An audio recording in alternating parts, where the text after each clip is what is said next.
बस कभी हिंदू राष्ट्र घोषित होगा। बैठिए।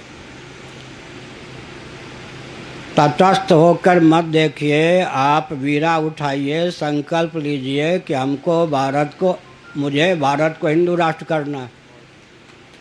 तटस्थ होकर तो सब देखते हैं।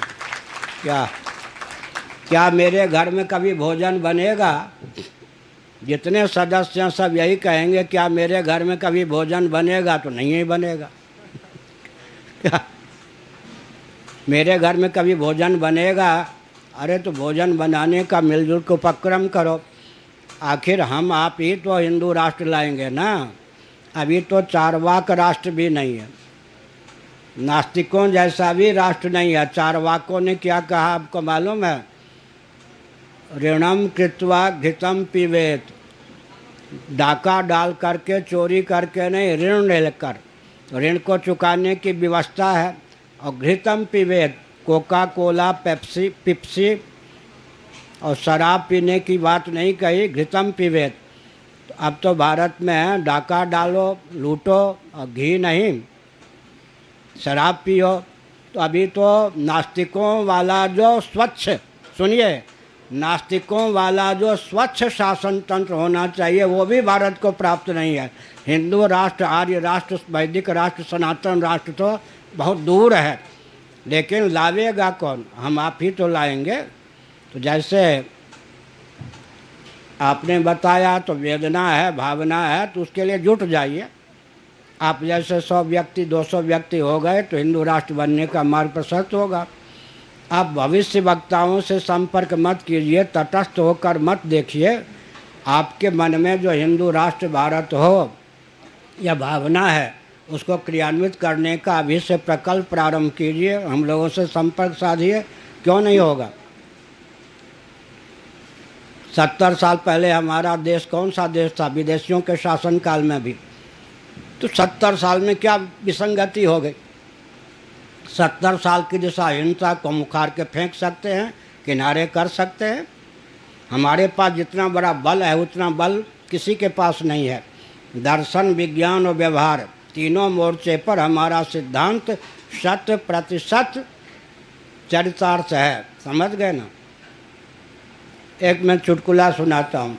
बुश महोदय दोबारा अमेरिका के राष्ट्रपति होने वाले थे। उन्होंने एक वक्तव्य दिया, मुझे लगा कि क्रिश्चियन जगत उनके ऊपर टूट पड़ेगा, कुछ नहीं प्रतिक्रिया हुई। बुश महोदय ने कहा, मैं जन्मजात क्रिश्चियन हूँ, बाइबल में आस्था रखता हूँ, लेकिन बाइबल ने जो सृष्टि का विज्ञान बताया वो बिल्कुल गलत है। इतने अंशों में मैं बाइबल को नहीं मानता, बुश जी का यह वचन। लेकिन कोई माई का लाल ऊंचा से ऊंचा वैज्ञानिक कह सकता है कि जन्मजात आर्य हूँ, सनातनी हूँ, वैदिक हूँ, हिंदू हूँ, गीता को प्रमाण मानता हूँ, गीता में आस्था रखता हूँ, लेकिन गीता में जो सृष्टि का विज्ञान है उससे सहमत नहीं हूँ, कह सकता है।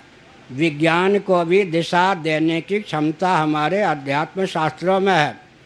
आखिर बुश महोदय को कहना पड़ा कि सृष्टि के संबंध में बाइबल की मान्यता अपनाने योग्य नहीं है।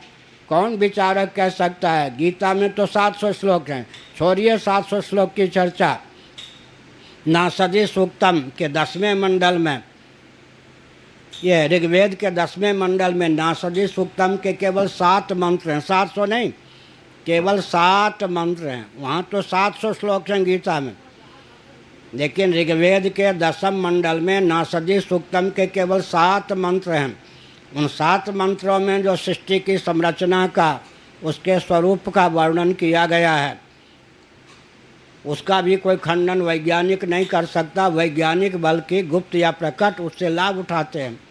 अभी आपको नहीं मालूम होगा, हमारे देश के जिन संस्कृत के विद्वानों को भारत में सम्मान नहीं मिलता, सुविधा नहीं मिलती, नासा उनका उपयोग करके आविष्कार करता है। आविष्कार करते हैं हमारे विद्वान, मुहर लगाता है नासा। समझ गए ना? इसका अर्थ क्या है? इसका अर्थ तो यही स्पष्ट है, पूरा विश्व इस बात को जानता है। किस बात को जी? विश्व को अर्थशास्त्र, कामशास्त्र, धर्मशास्त्र, मोक्ष शास्त्र, नीति शास्त्र, चिकित्सा का विज्ञान, वास्तु का विज्ञान, शून्य और एक का विज्ञान, यह सब सनातनी वैदिक हिंदुओं से प्राप्त हुआ, आर्यों से प्राप्त हुआ। इतना बड़ा बल हमको प्राप्त है, हमारे सिद्धांत के सामने विश्व का कोई तंत्र सिद्धांत टिक नहीं सकता। तो कमी क्या है? हमारे सिद्धांत के अनुसार हमको शासन तंत्र प्राप्त नहीं है। वो शासन तंत्र कौन लावेगा? हम आप लाएंगे ना।